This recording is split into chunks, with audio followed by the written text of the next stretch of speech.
Hello food lovers, welcome to my channel. ఈరోజు మనం కొబ్బరి ఉండలు లేదా కొబ్బరి లవ్స్లు ఎలా ప్రిపేర్ చేసుకోవాలో చూద్దాం రండి. దీనికి కావాల్సిన పదార్థాలు కొబ్బరికాయలండి. వీటిని పగలు కొడుతున్నారు మా వారు. ఖాళీగా ఉన్నారు కదండి, వచ్చి నాకు కొంచెం హెల్ప్ చేయండి అంటే మొహలా పెట్టుకొని వచ్చి పగలు కొడుతున్నారు. ఏదో ఒకటి అని నేను వీడియో తీసేస్తున్నాను. ఇప్పుడు కొబ్బరికాయలన్నీ పగలు కొట్టిన తర్వాత వాటర్ వస్తే చూడండి, మా పిల్ల ఎంత ఇష్టమో. ఇప్పుడు వాటర్ లాగేసుకొని చూసారా. వీటన్నిటిని కొబ్బరిని విడి చేసుకోవాలండి. ఆ కొబ్బరికాయ నుండి అదంతా విడి చేయడానికి చాలా వీడియోస్ చూసాను నేను యూట్యూబ్లో. కానీ అవన్నీ టైం టేకింగ్ ప్రాసెస్ ఉంది. ఇలా ఇంట్లో మగవాళ్ళు ఉంటే వాళ్ళతో ఇచ్చేస్తే వాళ్ళే తీసి పెట్టేస్తారు మనకి. అండ్ ఈ కొబ్బరిని అంతటిని శుభ్రంగా క్లీన్ చేసుకోవాలండి. వాటర్తో కడిగేసుకున్న తర్వాత పెద్ద కన్నాలు ఉన్న కొబ్బరి కోరుతో తురిమేసుకోవాలన్నమాట. నా దగ్గర అయితే కొబ్బరి కూర లేదండి. కొబ్బరి కూరతో కూడా చేసుకుంటే అది ఇంకా బెటర్, బాగుంటుంది అనమాట. ఇది కూడా బాగానే ఉంటుంది. ఇప్పుడు ఇదంతా ఒక కప్ లాగా వచ్చిందండి నాకు. దీన్ని ఇప్పుడు మెజర్ చేసుకుందాం మనం ఎంత వస్తుందో. ఈ మెజర్ చేసుకుంటే నాకు 770 గ్రామ్స్ వచ్చిందండి. దీనికి కొంచెం ఎక్కువ బెల్లం పెట్టుకుందామండి. ఎందుకంటే కొబ్బరి లడ్డూలకి ఎప్పుడు కూడా బెల్లం ఎక్కువ కావాలి. నేను నియర్లీ ఒక కేజీ వరకు తీసుకున్నానండి బెల్లం. అండ్ ఇప్పుడు స్టవ్ ఆన్ చేసుకొని బెల్లం అంతా తురిమేసుకోవాలండి. ఫస్ట్ ఈ తురిమేసుకున్న బెల్లంని కొంచెం నీళ్ళు వేసి బెల్లం అంతా కరిగించుకోవాలన్నమాట.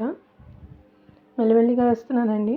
ఈ కొంచెం కొంచెం చేసి బెల్లం అంతా అందులో వేసి బెల్లం కరిగేలాగా కలుపుతూ ఉండాలండి.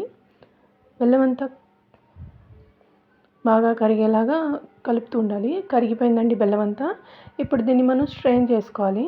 ఇప్పుడు ఎలాగంటే ఒక స్టవ్ ఆన్ చేసి మనం దేంట్లో అయితే లడ్డు ప్రిపేర్ చేస్తామో ఆ ప్యాన్ పెట్టి స్ట్రైనర్తో ఈ బెల్లం పాకం అంతా అందులో వేసేయాలండి. చూడండి, డస్ట్ పార్టికల్స్ బెల్లంలో ఎప్పుడు వస్తూనే ఉంటాయి. అలాగా స్ట్రెయిన్ చేసుకోవడం చాలా మంచిది. ఇప్పుడు బెల్లం పాకం అంతా ఉడుకుతుంది కదండి. 3 to 4 ఇలాచీ అందులో దంచేసుకొని వేసేసుకోవాలండి. ఫ్లేవర్ కోసం చాలా బాగుంటుంది ఫ్లేవర్ కూడా. ఇప్పుడు పాకం వచ్చిందో లేదో చూస్తున్నాం. దీనికైతే బాగా ముదురుగా ఏం రాకూడదండి.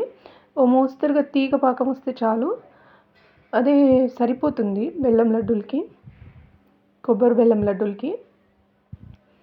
కొబ్బరి అంతటిని వేసేద్దామండి. అందులో తురుముకున్న కొబ్బరిని వేసుకొని బాగా కలపాలి. ఒక 10 to 15 minutes కలుపుతూ ఉంటే అది దగ్గర పడిపోతుందండి. చూడండి, ఇలా దగ్గర పడిపోయిన తర్వాత బాగా చల్లారనివ్వాలి. చల్లారిన తర్వాత వీటిని గట్టిగా అదుముతూ లడ్డూలు కట్టుకోవాలండి. బాగా గట్టిగా చేసుకుంటూ దగ్గరకు తెచ్చుకుంటూ లడ్డూలు కట్టుకోవాలి, లేకపోతే విడిపోతాయి లడ్డూలు. ఇందులో కొంచెం లాస్ట్లో ఒక టేబుల్ స్పూన్ గీ వేసుకోవాలండి. నేను అది చూపించలేదు, మీరైతే వేయండి. కొబ్బరి లడ్డూలు చాలా టేస్టీగా ఉంటాయండి. పిల్లలకు కూడా పెడితే చాలా బలం. ఇప్పుడు కొంచెం ఏజ్ ఉన్న పిల్లలకి పెడితే నడుముకి కూడా బాగా మంచిది. మనం కూడా హౌస్ వైఫ్స్ అప్పుడప్పుడు తింటూ ఉండాలండి. కొబ్బరి లడ్డూలు, నువ్వుల లడ్డూలు ఇవన్నీ చాలా మంచిది హెల్త్కి. మీకు కూడా నచ్చితే లైక్ చేయండి,